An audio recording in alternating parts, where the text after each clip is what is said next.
All right. Well, good morning, everybody. Thank you for joining us today for this webinar. We are very blessed to have a special guest with us today. That is Chaplain Myers. He is the Dean of Graduate Schools or the Graduate Studies for the Chaplain Corps and head of the CPE program. So we are very excited about having him here today. We're going to have an opportunity for some questions and answers. So let me just give you a little overview of how we're going to do this today. So as you're coming in, if you would just go ahead and keep your mics muted. And if you have questions as we are going through this, if you would type those into the chat, that's great. And at the end, we're going to have plenty of time for these questions and answers. We'll go through and ask Chaplain Myers as many of them as we can get to. So we are coming to you from Chicagoland here, and we have on the line several of our recruiters. So if you have questions about the Chaplain Corps, if you have things that you want to know things about, how the process works for you to come in as a chaplain, go ahead and type in those questions as well.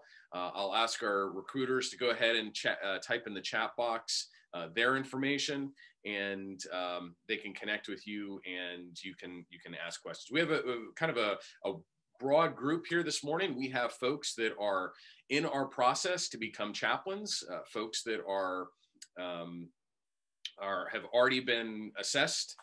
We have folks that are in the Chaplain Corps. I think we even have some endorsers that I saw sign on here just a minute ago. And we have several people in here that are just considering this call to ministry. So it's a kind of a broad group here, and look forward to having a great conversation with Chaplain Myers. So Chaplain Myers, thank you again for being a part of this morning. Chaplain Myers is he's a graduate of Moody Bible Institute and also Trinity Evangelical School. He also has a Doctor of Ministry from Oblit School of Theology in San Antonio, Texas. As I said, he heads up the graduate school for the Army Chaplain Corps and heads up CPE. So Chaplain Myers, thank you for being here with us today. It's an honor to have you. Glad to be here. Thank you. Sir, if you could just tell us a little bit about yourself, tell us about how you had this call to come into the Army Chaplain Corps. Great. Thank you, Chaplain Craney. I'm glad to be here with all of you this morning. Just as a note, I'm broadcasting from beautiful Joint Base Lewis McChord up in Tacoma, Washington. I'm up here for a site visit with our CPE Center. So great to be up with you this morning as the sun's coming up here. So I grew up not really thinking much about ministry per se. I've been, a Christian member of the evangelical tradition most of my life, back into my young years, but really thought more about a military career. In fact, did some time in Army ROTC, hoping to become an engineer or something of that nature.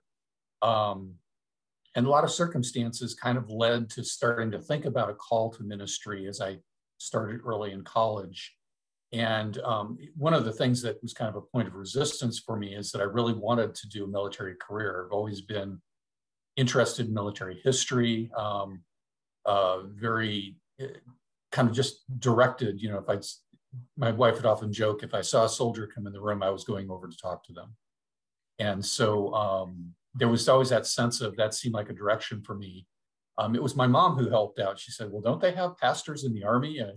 She didn't even really know for sure. So I began to explore that and found the Army Chaplain Corps. And that's what really moved me to transition to Moody, to begin formal pastoral training. And moving forward, that call just seemed to become more and more affirmed as I entered seminary at TEDS and became a chaplain candidate. It was back in the early 90s. So a deep sense of kind of who I am as a person, some of the things the passions and interests that I have, and really, I think a divinely originating love for soldiers and families that serve our great nation. So. Okay. So tell me, how was God moving in your life through that process? As a young seminary student, as you're kind of experiencing this desire? How was God kind of confirming or moving there? There was a lot of it came kind of internal and external. So internally, as I was kind of exploring, it just became very clear that this was something that was interesting to me, that was starting to really connect with some of my passions as a person and as how I grew up. And it was being confirmed externally too. I remember initially I had graduated from Moody and I was thinking about becoming a chaplain assistant at the time in the Illinois Guard. And so somehow I ended up in connection with the state chaplain in Illinois. And he listened to me talk about how, I'm really interested in ministry. I'd like to become a chaplain someday. Can't afford seminary, kind of, at that point in time, my wife was, I think, she was just about ready to graduate with her nursing degree from Rush Pres. And so we didn't have much money. And so it just seemed like it was impossible to get there. And this chaplain said, look, you can go and be a chaplain assistant for several years and you probably do real well, but you've already got your bachelor's degree, you're ready to enter a master's. What if you took the risk? What if you just kind of said, hey, I'm gonna trust God and move forward? And so we did. And it all worked out. That Providence always seemed to bring what we needed at the right time. It was never early. So that's something, that seems to be the way God has worked in my life. But it was always there when we needed it. And so just the kind of confirmation and working with my first brigade chaplain in Illinois, and some of the mentoring and coaching that I received along the way that challenged me, that spoke truth to me in places that I might not have always wanted to hear truth, but also affirmed that this path seemed to be of divine origin. Yeah, that's great. I appreciate you sharing that story, because we do run into quite a few people that are at that stage that are questioning, how am I going to pay for seminary? How am I going to, I feel God calling me to this, but so that's a great encouraging word to them. So thank you for that. So along the way here, so you come into the Army, and you have now been in the Army for several decades. And I know this is kind of a loaded question, and I didn't see the Chief of Chaplains sign on or anything, so I don't think you have to okay here. But so what has been your favorite assignment in your career? Wow, that's a hard one. They have all, very few assignments that I've had what I call bad assignments. In fact, I'm not sure if I'd call any of them bad assignments. There's some very tough assignments. And I think I probably always answer this, fall back to the cheesy answer and say the assignment I'm in is the best one. And a lot of that's because coming up in the Corps, I'm a long-term adult learner. I think about things. I'm a one reformer on the Enneagram, so I'm always thinking about growing and getting better and how can I improve things. And I'm pretty got some system savvy to me. And this has just been a tremendous opportunity to give back to the Army and to the Chaplain Corps that has given me and my family so much. So I have to kind of say this assignment in many ways, but probably because it's a culmination of all of the opportunities I've had up until this point. Okay. So all of the stuff that you've learned over the years is kind of pouring into this assignment where you're kind of growing these younger chaplains, right? Yeah, absolutely. Yeah. So what's that difference? And I mean, it is, personally wondering this question a little bit. What is the difference between when you leave those battalion years of being a chaplain and then you kind of move up into those field grade ranks and you're in a different kind of role? What does that look like? And I can imagine that you touch that a little bit with running the graduate school. Oh, absolutely. And I think that is the critical question for us as chaplains. And if I can paint a little broader picture, this is something that no one in the chaplaincy industry writ large is really equipped. There are people wrestling with it, but nobody's really equipped to wrestle with it like we are. Because it's not here. Once you become a major, lieutenant colonel, and colonel, there's a move away from the kind of practical, I can hold soldiers, I can talk to family members. That relationship that I had with my battalion commanders, and many captains have with their battalion commander, is really special. You know, that's my battalion chaplain, that's my chaplain. Brigade commanders don't tend to look at us that way. And we kind of become more and more one of the majors, one of the lieutenant colonels, one of the colonels. And there's goodness in that, and there's loss. And so being prepared for the career to morph and change over time, what we think of as kind of traditional ministry skills, counseling people, preaching sermons, teaching Bible studies, leading people, going to the motor pool and doing what we used to call ministry of presence, which is really going and building life bridges with people for the purpose of building them and edifying them spiritually and religiously. Those become less and less as the administrative roles, and more importantly, the supervisory roles, the role of professional development becomes larger. And frankly, we struggle to prepare. This is why the graduate school exists, precisely, is to prepare our chaplains to be able to do the work of professional development in the field. In accordance with AR 600-20, and that's one of the it's Army command policy. This is an important regulation in the Army. Commanders own professional development in the operational domain, in the field, in the Army. And most commanders are really not prepared to develop their UMT and specifically their chaplain professionally. And so this work that we do, and supervisory chaplains are there to do some of that work. And sometimes our supervisory chaplains struggle with it because they haven't been well developed. So the work is to do the work of development. And so what I would say to folks coming into that process, what is absolutely the most critical thing is your professional identity. And if I can spell that out very, very briefly, in my mind, a superlative chaplain captain has three things.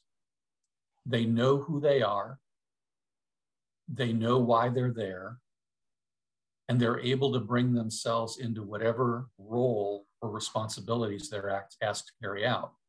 And so what you can do to prepare yourself to be a chaplain or to develop yourself if you're a chaplain now, who are you?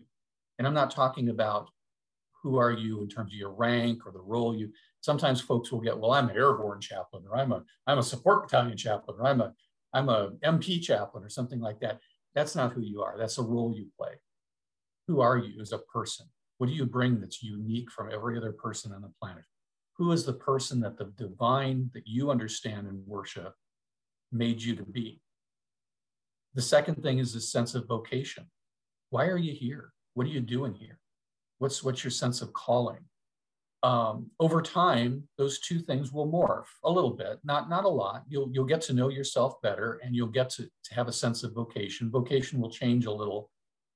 When I was a battalion chaplain, my vocation was all about armor soldiers and support battalion soldiers and infantry soldiers, and that was good. I liked that.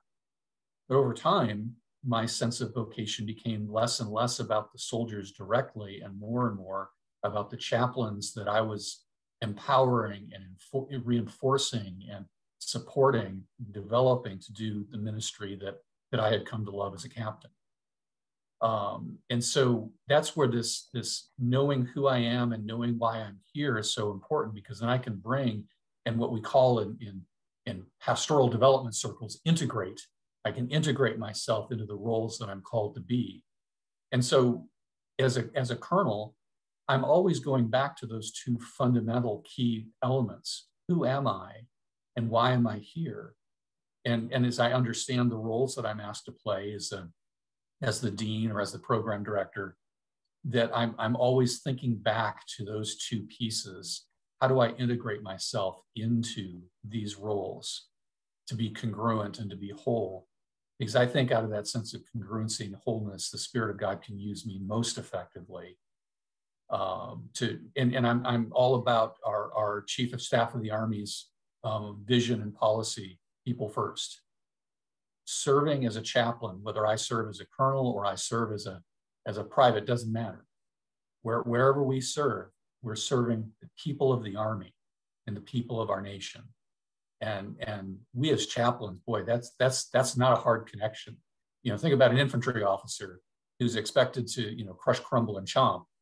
And it's hard maybe to connect. How am I serving the people of our nation and the people of the Army when I'm giving orders that sometimes means they'll go into harm's way?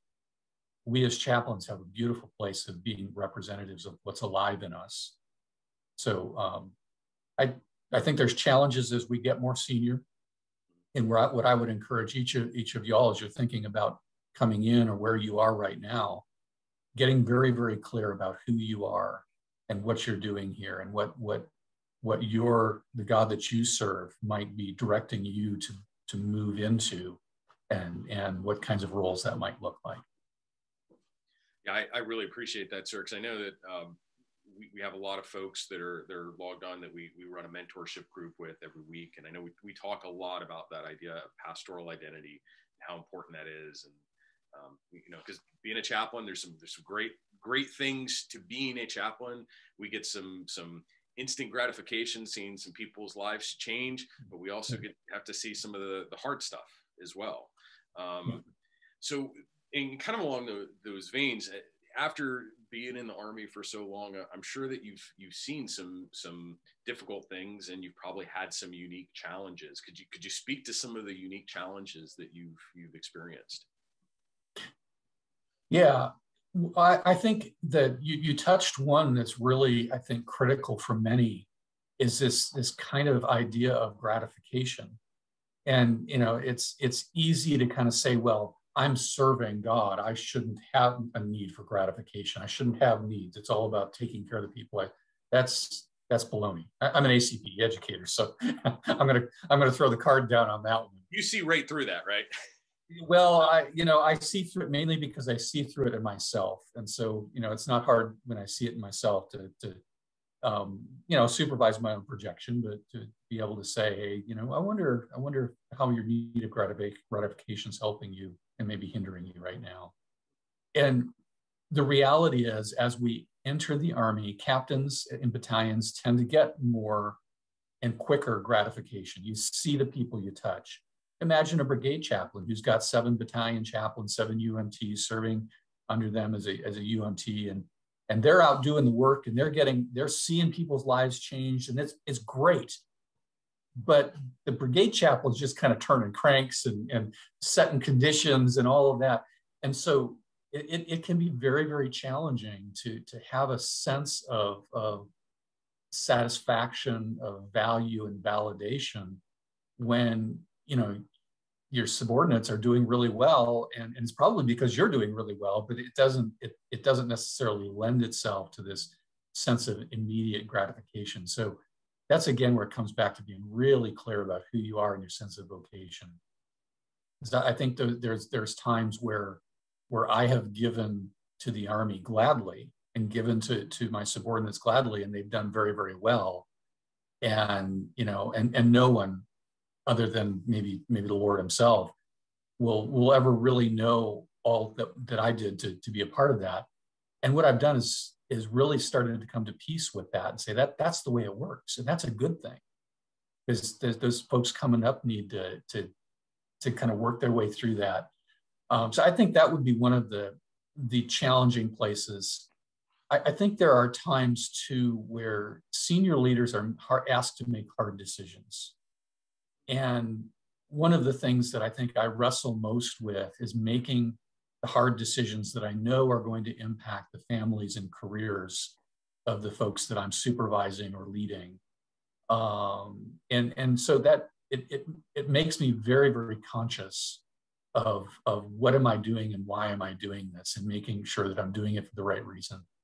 But sometimes giving folks bad news that this, for whatever reason, this rating isn't going to be what you'd hoped it would be, or that, and even as an educator, sometimes working with chaplains, I've had a couple of chaplains in the resident program that actually chose to leave the Army because their sense of vocation led them back to the pulpit ministry. But it was a process of a year of exploration and working with them. And some of them I would have liked to have seen stay in the Army because they were great professionals. But they're always going to be much better off if they follow the leading of the Spirit. So I think sometimes it's the wrestling between what I think I know and what I think is best, and where others come to a sense of clarity for themselves and make the hard decisions to go where they feel led. And being able to make peace with that that sometimes is a challenge for me. I appreciate that, sir. So, and you've kind of touched on this a bit. We've kind of been dancing around a little bit, but your job with the Chaplain Corps, can you sort of explain what that is, sort of the scope of it? Again, we have folks on here. Again, we've got some endorsers. We've got some folks that are considering the Chaplain Corps. So if you could kind of explain it to us, and make it simple. Okay, yeah, that's the acronym. Yeah, that's the challenge. What's the statement? It's simple like radar. So what I'll do is I'm going to start with the military way of describing it, and then kind of make it more user friendly. So the graduate school is responsible to conduct institutional non-PME education, and that's really our family life and CPE programs. Those are places where we bring people to class, and we have a specific program or certification that we work with them. So that would be our CPE and family life programs mainly. We touch the ethics and world religions as well, and we'll have more influence over that as we move forward. Then we are responsible to facilitate operational domain professional development. And that's out in where soldiers serve. That's where our battalion chaplains, UMTs are working. That's where our organizations are. And that's really in that domain. We don't own the professional development. What we're doing is facilitating. And so one of the things that we've done is we've instituted professional objectives. And anybody that wants those, please feel free to email me, and I will send them to you, or email somebody in the grad school team, and we'll get them to you. But in the Army training, which is part of Army learning, mainly been done by USAC's in training directorate there at the schoolhouse, does our primary military education and our entry-level education to bring people into the Army, to green them up, to get them out to the field to do their thing. And I'll say right now, our TD is the best. They are doing exactly what the Army and Army Chaplain Corps expects of them. Sometimes we expect too much of them. Sometimes folks will blame TD because, well, these chaplains don't understand. You only got a matter of weeks to take a civilian and turn them into an Army officer serving in a battalion in some of the most difficult contexts on the planet. So, you just can't shake a stick at what TD does. They're great. And they're not able to do everything we need. So we kind of pick up the ball when soldiers come out of BOLIC. And there was this thing called CPRT, Chaplain Professional Reinforcement Training, which still technically exists. It's going to be changing into something we're going to call probably something like Chaplain Professional Integration Course, CPIC. But the idea is that we're going to reinforce and support the brigade chaplains who are doing the development of captains in the field, the division chaplains who are developing their majors, the corps chaplains that have this really broad scope of development requirements. So you'll see this next year in the FY22 training and leader development guidance, which you'll see in the training if you're in the field. We're going to introduce the professional objectives, and we're going to help begin to use those as a kind of standard, so that when supervisors are encouraging, the Army encourages in a specific kind of way, that is, tells you to do it, an annual individual development plan, we're going to integrate those so that even in the program, the web platform that does it, you'll have a drop-down menu to choose a professional objective to work on. And so you'll be able to really become more conscious in your supervisors, your battalion XO or your supervising chaplain will be able to say, how you doing on that? And you can get really specific about the kind of growth and development you want to do. That's what the grad school is about. We're not here to tell people what to do. we're here to provide resources and to provide educational materials and to inspire real, no kidding, professional development at the grassroots level. It's really the brigade chaplains, the brigade UMTs, the division UMTs, the supervisory UMTs, the garrison UMTs that are responsible to actually do a lot of that directly with our junior chaplains. But they often don't have time or the expertise to develop high quality work. So the work we're doing is going to be TRADOC accredited. Some of that work will be externally accredited through Association of Theological Schools, ACPE, AAMFT, wherever we can, work with external agencies to get accreditation for stuff. We're going to work on doing that, because what it does is gets us to this thing that Chaplain Soljan calls professionalize. We're professionalizing the Corps. And what that means is often having certification certificates, degrees, accreditations that validate for the larger population what we're doing. So that's a large part of what we do. We're also responsible for the Chaplain Corps Journal. I am so excited about the journal. We've got an editor, managing editor on board now, and she's doing a phenomenal job. Dr. Catherine Boyles comes to us with a strong background in English, but just a real passion. Some of you may have even heard about we're doing writers workshops that she's offering. And again, if you're interested in some of this stuff, let us know. We can help get you wired into that, because there's a lot of interest in writing in the Chaplain Corps. And so we're also looking at the possibility of setting up a kind of blog space that people will feature articles that are maybe either not quite ready for the journal or just not really in line with where we want to go with the journal, but they're important things to talk about, and there will be opportunities to interact. So what we're trying to do is move into the self-learning domain by offering chaplains, religious affairs specialists, and our civilians, our DREs and civilian employees, an opportunity to interact. All of this, we believe, will make us better religious support professionals and a better Corps that, again, gets back to taking care of the people that we serve, the Army and the nation that we serve. So that kind of touches on something that we talk about a lot with our candidates and our applicants. One of the things I love about the Chaplain Corps is there's a place for everybody. And I don't mean that in a cliche type of way, but we have these different paths. Like we have CPE, we have family life and ethics. If you want to be that person that goes to Ranger School and is always doing that out there in the field with them, we have that path for you too.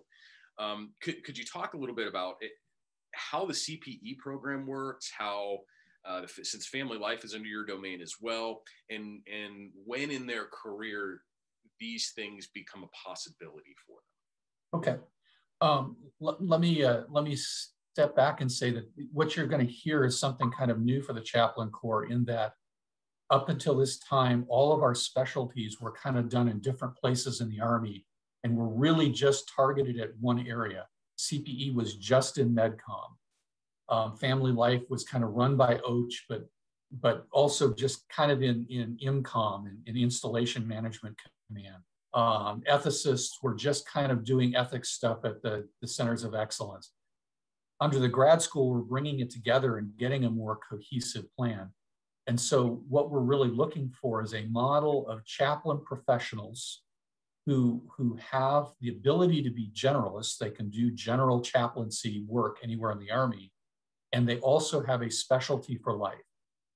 So whether you become a family life chaplain, a CPE chaplain, a educator, a 56 Delta of some kind of flavor, an ethicist, a world religion specialist, an operations specialist. This is a unique idea, is that maybe our operators need to be specialists too.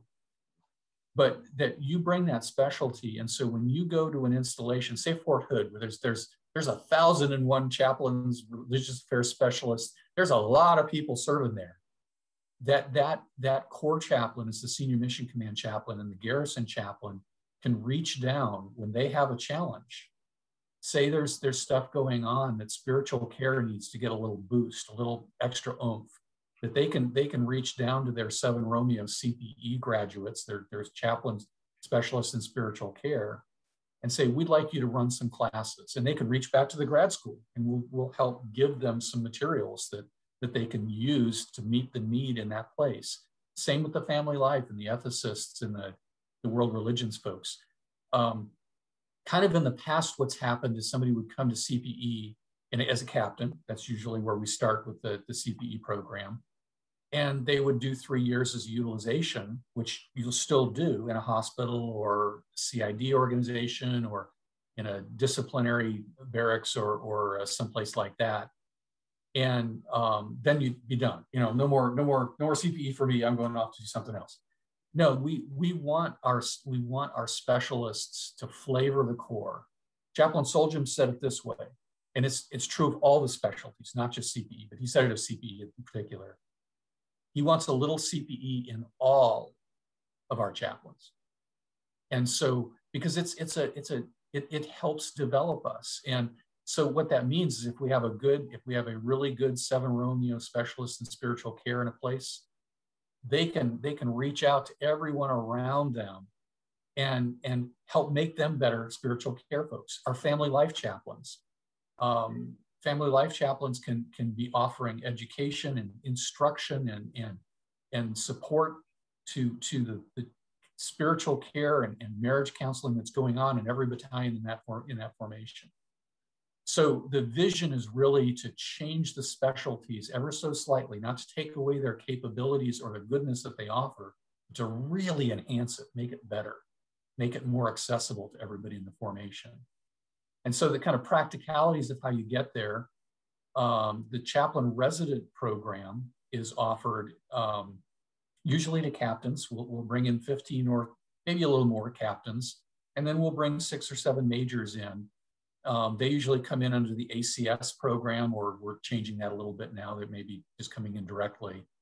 But they'll certainly be selected under the ACS program. That's Advanced Civilian Schooling. Can you explain what that is, just real quick for our Yeah. So the CPE program is unique. It's the major program that's offered, not major rank, but just the largest program offered for captains.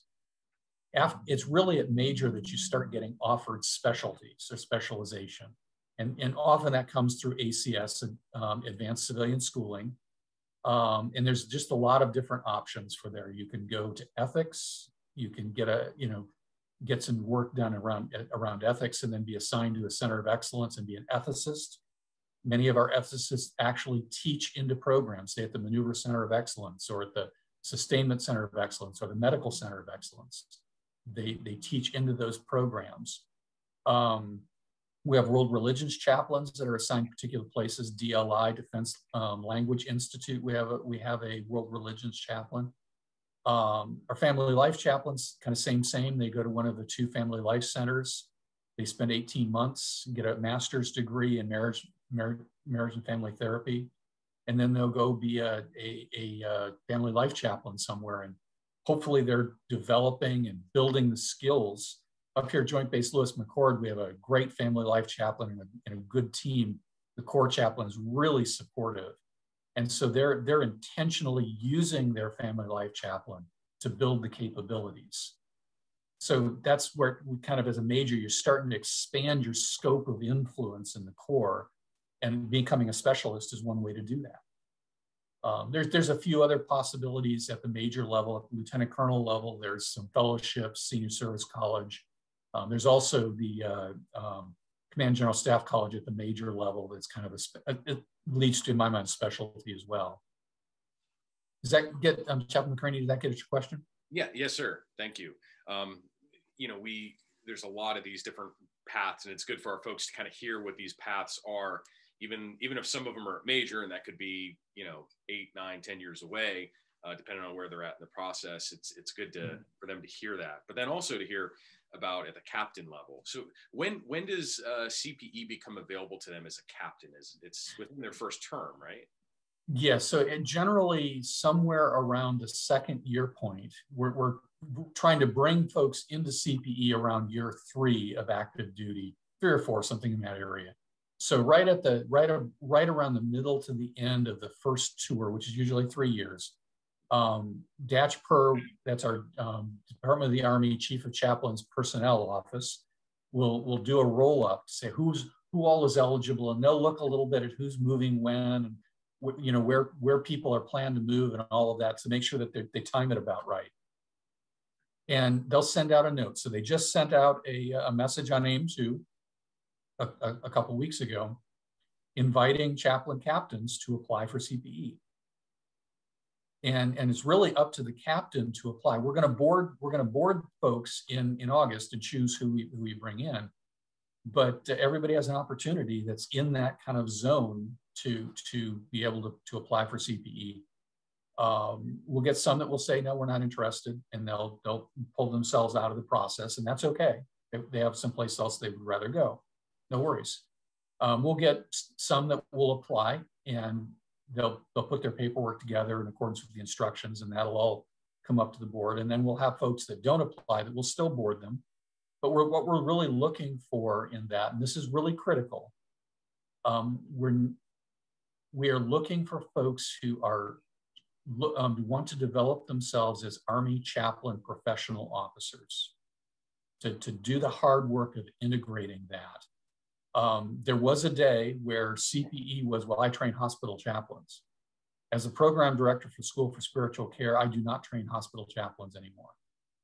I train Army chaplain professional specialists.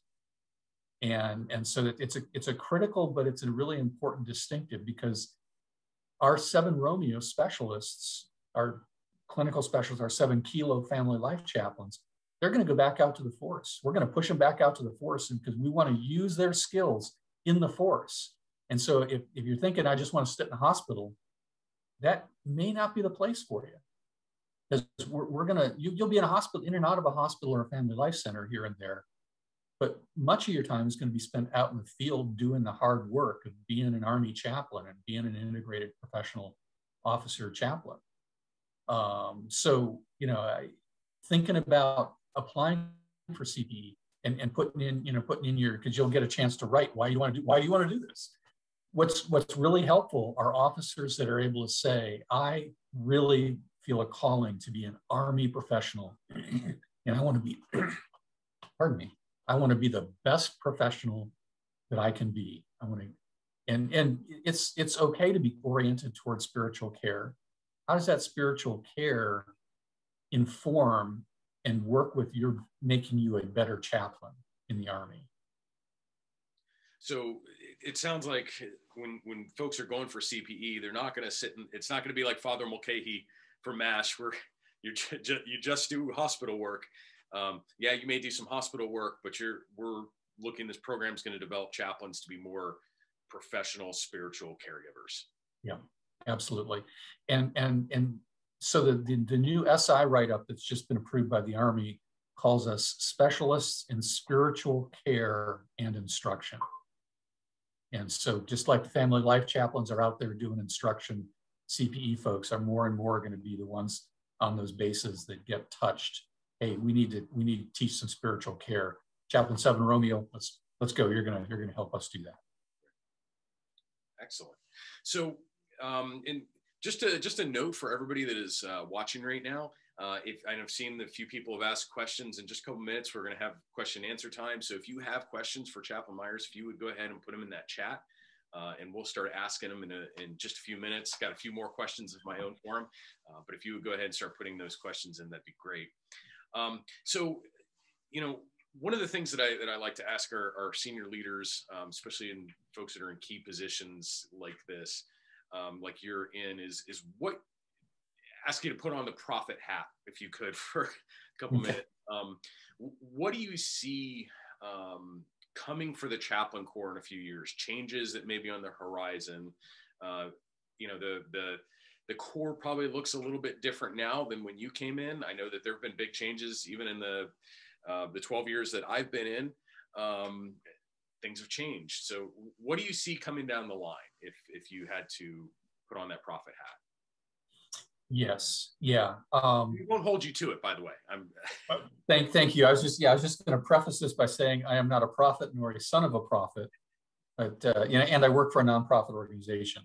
But so I think the chaplain corps is at a crossroads. And so with any, you know, the Chinese character for opportunity is also challenge. You know, it's there's both and in the midst of all of that. The corps I came into served a largely Christian society and culture. Now, not necessarily everybody was Christians, but you know, my first battalion was in the 80% category, some flavor of Christian, whether it be Catholic or Protestant or charismatic or whatever, you know. And the no religious preference soldiers were really just those folks that said, I don't have any religion, I don't want any religion. Many would probably associate or identify themselves as atheists or religious agnostics. That climate has completely changed. Our society is very, very multi-textured now. And that runs to every domain, racially, ethnically, gender, orientation, you know, sexual orientations. And so the corps needs to change too, to figure out how do we meet the religious spiritual needs in this very, very complex environment. Some would suggest that we start to get more generic, kind of just doing spiritual, you know, and I'm not dissing the 7-11, the new guidance out at all. Please don't hear me saying that. What I'm saying though is kind of a minimalist approach that tries to excise specifics of religion and just be kind of this spiritual meaning making thing. And this is going on in the industry writ large. It's not just the Army Chaplain Corps struggling with it. And so I think the greatest opportunity we have as a chaplain corps is to not just be a part of the change, but to lead the change. And here's what I mean by that. Diversity, equity, and inclusion are a part of our society. And that isn't to say that we don't represent, and in some ways being religious practitioners, somewhat exclusivity, because, you know, I'm an evangelical free church pastor. And so that even just saying that is kind of exclusive, and that's okay. It's how do we lead change and set conditions for the Army to be healthy and to have diversity, equity, and inclusion as a part of our core culture so that we're taking care of one another, and that it's not just that we are not discriminating, but that we are actively embracing others to be a part of the team. And so I think that the chief's policy has and the way we've said it in the past has been to talk about cooperation without compromise. And I think we're not going to change that, because I think that's good. It may not quite get as energetic as I'd like it to be, because I don't want to just cooperate. I want to be actively working together in harmony. And yet recognizing that's hard to do. That's not easy. And frankly, it's so hard to do that our whole society is wrestling with how to do that. And so I think moving forward, where our challenge is going to be is how do we do this inclusion thing? It's a valuable and important thing to do, because we work in a pluralistic environment. The United States government will not, has not, and should not define religion in the sense of imposing that. And yet here we are, religious practitioners who come and serve our soldiers. And I think that the key may be, and this is where I'm getting a little prophetic, the key may be in this idea of community. And it may not be a community, it may be a community of communities, where as a battalion chaplain or as a chaplain coming in, I would see myself in the role of building communities of faith and practice and religion, and perhaps communities of non-religion, in my organization so that the needs of my soldiers are all getting met. And so that my LGBTQI or LGBTQ plus, whichever we're using nowadays, soldiers see me as their chaplain, even though I may not be able to perform a wedding ceremony for them because of my endorsement. I'm still their chaplain. And I would hope that they would see me as their advocate, as their representatives who's on their team to make sure that their needs are getting met. And I'm specifically referring to one group of quote unquote others, but there's a lot in our formations. There are soldiers that, you know, we have Jedis, we have Wiccans, we have all sorts. We have Buddhists and you know, of the major religious groups in the world. And so I think the challenge we have and the opportunity we have is to become a chaplain corps that works together and doesn't call one group or another to compromise, but and really protects the rights of all of our people to practice and believe as they do. And to do that in a spirit of kinship and as a team. And I know that's hard. And I know there's times that idealism isn't going to work so good. But how do we work through those times that's what we're learning. And I think that's where we're really growing. And I see the challenges and opportunities. Great. Thank you, sir. That I really appreciate that. I'm thinking of some of my own experiences and that guy that's an atheist, but he's my atheist, right? And you're so right. I think that's how we have to see them. There are people. So right now we're going to move into this time of questions. I've got several questions on here, and I'm just going to kind of go through these here. And so one person was asking here about CPE in the National Guard. Is that something that falls under your purview as well, or is that run by each individual state? No, it actually falls under our purview. We work with National Guard Bureau and USARC to kind of coordinate that. So we do actually have a former National Guardsman, Chaplain Kevin Park, is an IMA with our Madigan CPE site here. And he's been running extended units by distance learning for Compo 2, Compo 3 soldiers. We are trying to increase that as much as we physically can. National Guard is a little more challenging because they don't have a mechanism right now to centrally fund. We have brought National Guardsmen into our resident program. I would love to continue to do that. The challenge is the money, because it's a year long and states really struggle to come up with that kind of dough to be able to do that. Again, we've been able to do it, especially in places where a guardsman happens to be close to one of our CPE sites. So yes, absolutely. We want to support that as much as we can. The Guard tends to be our most challenging, not because the Guard's bad, but because the way the Guard is structured doesn't necessarily always work well with the system that we have built. So I'm guessing if folks in the Guard or the Reserve are looking at CPE, probably their first point of contact is going to be through that technical chain. Yeah, work through the technical chain, and they certainly can always reach up to the grad school too. Our registrar is maintaining a list of folks that are interested in various programs. And as we have educators available, programs available, we'll put out a blast to everybody, say, hey, if you want to sign up for this, we'll sign you up. And generally we end up boarding those because we'll get more interest than we have spaces. But we're increasing. We've increased by about 20 or 30% over the last couple of years. So okay. So we've got another question. It looks like several people are asking the same question, and so it's an opportunity to make some people's days or to crush some dreams.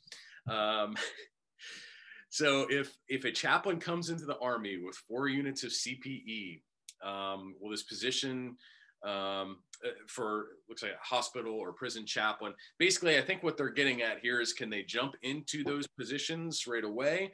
Do they have to repeat CPE? what is that going to look like? Okay, so this is somewhat complicated. I'll begin with the Army CPE resident program is not equivalent to the generic CPE residency done in the civilian world. And it's simply a matter of numbers. Our program is 1,960 hours, a very full year of professional development led by an Army educator. Most CPE residencies in the civilian world are 1,600 hours. So we almost have, it's not accredited this way, we don't structure it this way, but the hours, we almost have 5 units of CPE in our resident program in 1 year. It is a very intensive program that is built to train and develop and educate Army chaplain professionals. So it's not equivalent. The other piece of it is the SI-7 Romeo, Skill Identifier 7 Romeo, Specialist in Spiritual Care and Instruction, requires that you either have a postgraduate degree, a doctorate of some kind, or board certification. Now, a lot of folks who have already done their 4 units of CPE coming in may also be board certified with APC or whoever. So that part might not be as much a challenge. But the question is, so how do we do equivalency? We have a convention to do equivalency, mainly more for our Compo 2, Compo 3 folks. We'll do it for Compo 1 folks, but so active duty, if you're thinking about active duty, let's just hold on for a minute. I'm not going to quite answer your question. Compo 2, Compo 3 is a little easier. If you come in, we'd like you to do a tour as a regular old generic chaplain, 56 Alpha. You need to get to know the culture you serve. You will not have learned that in a hospital or even in the confinement or law enforcement arenas in the civilian world. You need to do the work to get to know the kind of generic chaplaincy. Once you've done that, we can assign you to a 7 Romeo authorization by exception. We will work with your compo to make that happen. And then we've got a year-long distance learning course. It's non-synchronous, so it's really easy to help you kind of bridge you up to get to the level we want. So if you've got the board certification or the degree, you've got the 4 units of CPE, you've been assigned to a 7 Romeo authorization down the road, then a year later, usually your assignment will be a couple years long, so you'll be a year without the Romeo, and then you'll get the Romeo and spend the rest of your tour as a Romeo. And that's really because Compo 2 and Compo 3, it's hard to get them through the program. The money and things aren't there. So it's not lowering the standards, but it's accommodating the needs. So for active duty, if you're interested in active duty, I would encourage you to think about how you want to move your career forward. And this is a sense of asking you to maybe be a little prophetic in your own career. We can do the same thing for active duty folks. In other words, after your first tour, if things are going well, we could assign you to an MTF, a medical treatment facility, or another 7 Romeo assignment, and then work you through the equivalency process and you become a 7 Romeo. However, that will be somewhat limiting because for active duty folks in particular, we don't have programs right now for our Compo 2, Compo 3 for CECs, for supervisory education candidates, those who want to become educators in the Army, fellows, our fellowship. We will not select non-Army resident course graduates for that. And it's simply because our 56 Deltas are the experts in professional spiritual care development for the United States Army. And I want them to go through an Army residency. Even if they've had, and we've got several students who've gone, I've got a couple students up here who have gone through, they're working on their 2nd doctorate right now, 2nd doctorate, 2nd CPE course. They're here in our resident program. Why? Because they really think they're interested in becoming an Army educator down the road. And so they're taking the extra step to make that happen. There's no guarantees they'll get selected, but they're pretty impressive, I'll tell you. They're doing really well in this program. And so it's not that we want to disregard or disrespect the work you've done in the civilian world. I will tell you, as an active member of ACPE and very involved with the certification process, that our program is different. And it really does focus on the green suit professionalism piece of it. You're really getting what you get in the civilian world plus a little bit more. And then the hours kind of speak to that. So my encouragement would, if you're coming in accessioning, I would table that decision for a little while. Come in, be a battalion chaplain for a while, and see where you want to go from there. Just kind of explore the sense of calling. If you're already in and you're in that place where you could become a 7 Romeo, what do you think about CPE education? You're thinking that you might want to try to compete for that down the road. If you're starting a sense of calling to that, I would affirm that, and I would say maybe it would be worth taking the year.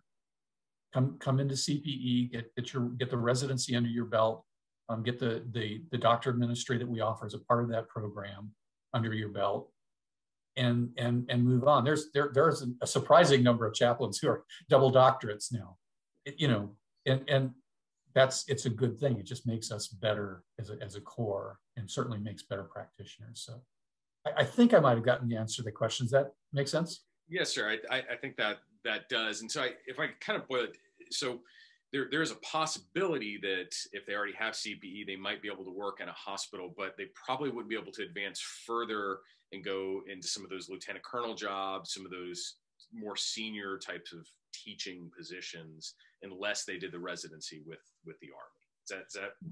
Yeah, there would be all 7 Romeo positions would be open to them, but it's really the 56 Delta educator positions that would be, and there's really only a few of those actual authorizations, but there's a lot of folks that talking about it, especially if they're looking at the possibility of a second CPE residency, they're kind of thinking about maybe becoming an educator down the road. And if I'll tell you what, if you've done well in CPE heretofore, and you come and do well here in CPE here in the Army, that's a pretty good indicator that you probably be a good educator. So it's more about the educator piece of it. Okay, great, thank you so much. And I know we get those questions quite a bit about the sure. CPE, and this is actually another one that I get quite frequently. So from the chaplain corps perspective, we don't require CPE to come on active duty. But if you have a unit of CPE already, are you prioritized in any way? Are you more likely to get picked up by the board if you have a unit of CPE? I am not aware of any official policy that says those coming in with a unit of CPE get preference. I think I can say that anything in your packet that you send forward helps speak to your qualifications in your readiness to become an Army chaplain at that time. And so coming in with a unit of CPE, I think does help. I can't statistically say for sure, because I've not seen anybody that's come out and said that's either it's a discriminator in favor or that there's some sort of evidence that it is. But I in my mind, it would be helpful. More importantly, whether or not something in a tangible way benefits your career, there are some things you want to do just because it will make you better. And in my mind, a unit of CPE will make you better. Because in a unit of CPE, remember what I said about the superlative captain chaplain, who you are, what you're doing here, and how to integrate yourself. There's a reason I came up with that model, and that would have something to do with my experience in CPE. And it's very similar in family life and other professions, but that's a great context to get to know who are you, to find those blind spots that you might have, to really clarify your sense of vocation. So I would encourage you, there are opportunities you'll be given that may or may not show up in your ORB, may or may not help you with the next promotion, but they're just good for you. And especially if you've got a burden or a sense of passion to do it, I'd go for it. It's worth it. So several years ago, there was a program where chaplains could go get one unit of CPE, Army chaplains on active duty. Is that, and I think that went away. Is there any plans to bring that back? So a lot of us have the CMM, EMM course, and you need that one unit of CPE to be able to get the identifier for it.